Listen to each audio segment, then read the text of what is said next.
प्रणाम मित्रों, हमारे चैनल में और हमारे कार्यकर्ताओं की तरफ से हमारी इन कहानियों की गाथाओं में आपका हार्दिक स्वागत करता हूं। हमने आगे जाना कि बहुत सी कथाओं में आपने हमारा योगदान किया है और आप इसी तरह अपना योगदान करते रहिए। क्या? क्योंकि हमारा उद्देश्य ही मानव कल्याण का है। हम हर एक प्रकार के जीवन की समस्याओं का उल्लेख करना चाहते हैं कि मनुष्य किस तरह की मुसीबत से बचना चाहता है। हमने आपको बहुत सी कथाएं सुनाई, उनमें हमने आपको धन प्राप्ति के लिए सुनाए, स्त्रियों की गाथाएं सुनाए, घर में चल रहे वाद विवादों पर भी कथाएं सुनाए।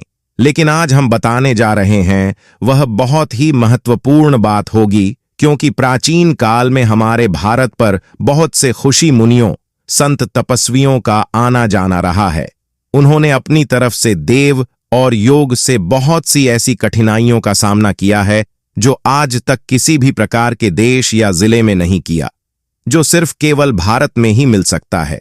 भारत में ऐसे अनजान, कहीं ऐसी लड़कियां हैं, कहीं ऐसी कड़ियां हैं, कहीं ऐसी घटनाएं हैं, कुछ ऐतिहासिक बातें हैं जो सिर्फ भारत में ही मिल सकती हैं। समग्र पृथ्वी पर बहुत से देश आए हुए हैं, लेकिन जो बात भारत में है वह कहीं पर भी नहीं। भारत एक बहुत ही प्राचीन देश है। इस पर कई युद्ध हुए, कई लड़ाइयां हुई, कहीं घर बर्बाद हुए, कहीं पाठशालाएं जले, कहीं गुरुओं की हत्या हुई, बहुत सारे युद्ध लड़े, फिर भी यह न हर ओर यूं ही दाता रहा। प्राचीन काल में वही दृश्य मुनिया द्वारा बहुत सी ऐसी घटनाएं और कार्यशील का नेता होती थीं, जिससे कि वह हमारे दिमाग के पड़े थे। आज की कहानी हम आपको सुनाने जा रहे हैं। किस तरह एक स्त्री अपने बच्चों को अपने ही कोख में 9 महीने तक रखकर उसे किया तो शूरवीर बन सकती है, क्या तो कर बना सकती है। आज की इस नए युग में बहुत सी ऐसी घटनाएं हैं जिससे मनुष्य जीवन अपने ही गर्भ में पल रहे बच्चे को नुकसान पहुंचा रहा है। आज हम आपको कहानी सुनाने जा रहे हैं एक ऐसे गांव की जिसमें एक छोटा सा घर था। वह घर बहुत ही गरीब था। वह पूरा दिन मजदूरी करते हैं और अपने कार्य में लग जाते हैं। तभी एक समय ऐसा आता है कि जिस घर में 2 बेटे होते हैं तो बेटों में से एक बेटे का विवाह संपूर्ण हो जाता है। उसके 2 लड़के होते हैं। वह बहुत ही क्रूर होते हैं, क्योंकि जब वह बच्चे अपनी माता के पेट में थे तब उनका जिस तरह व्यवहार मिला उसी तरह हुए हो गए।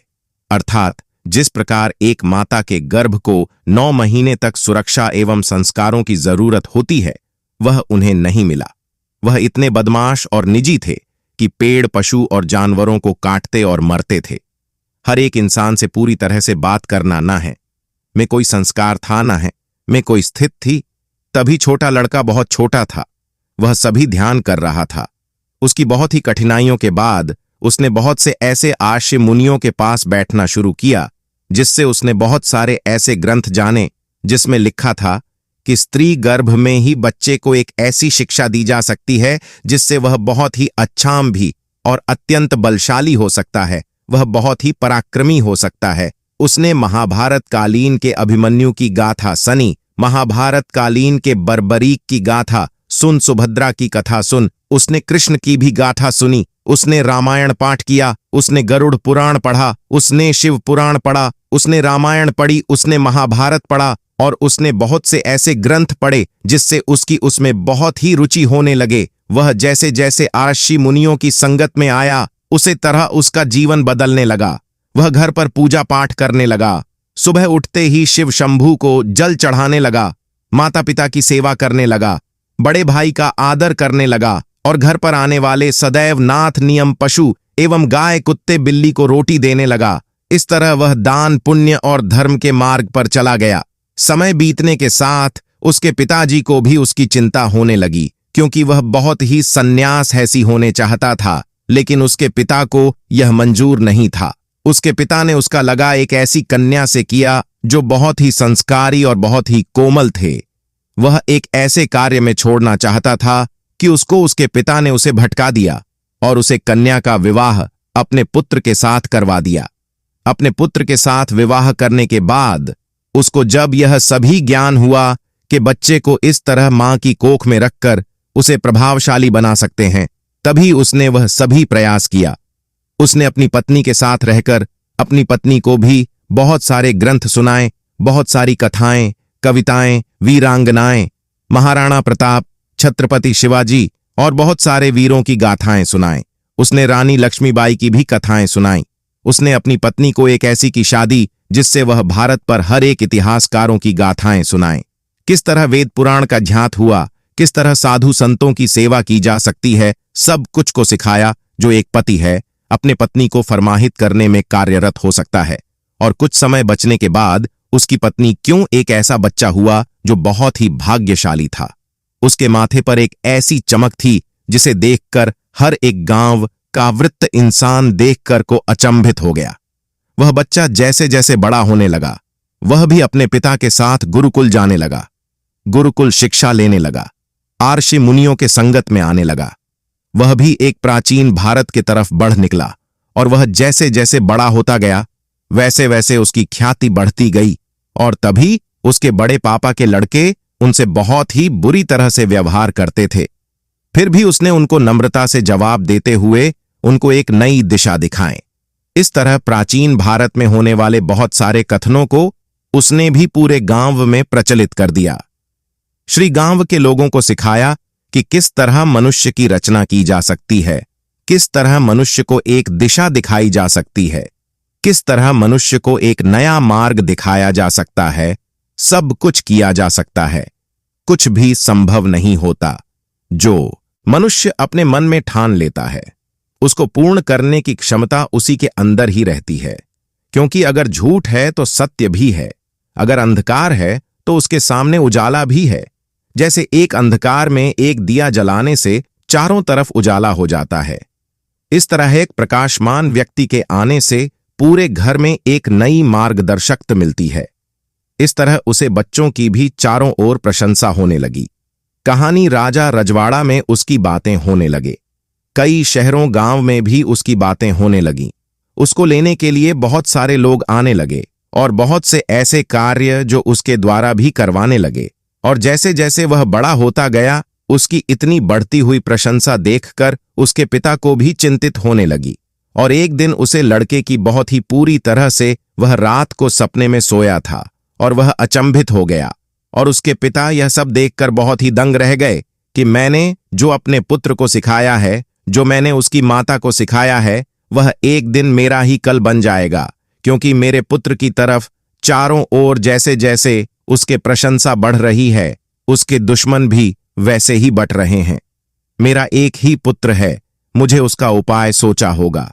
उसके पिता के मन में वह दशा सही बैठी थी, क्योंकि जिस तरह उसके पुत्र ने एक ऐसी महान कार्य सिद्धि हासिल की थी जिसे उसके बहुत सारे विद्वान दुश्मन ही बन चुके थे। क्योंकि उसकी बढ़ती सीढ़ियां के कारण कोई भी उन विद्वानों को बुलाना नहीं चाहता था। और इस मार्ग से बचने के लिए उसके पिता ने जिन आर्षि मुनियों से सदैव पास बैठकर उन्होंने जो कार्य किए थे उन सभी कार्य को आर्षि मुनियों द्वारा गठित किया गया। उसके पिता ने सभी बात आर्षि मुनियों को बताएं कि है मुनिवर, मुझे कृपा करके इस तकलीफ से बाहर निकलिए। तभी खुशी वह बोले कि है पुत्र, तुम श्री शिव भगवान की पूजा करो, आराधना करो, तुम उनका तप करो। उनके तपोबल की सिद्धि से ही तुम्हें जब भगवान शिव दर्शन देंगे तब तुम अपने पुत्र की रक्षा का प्रधान मांगना।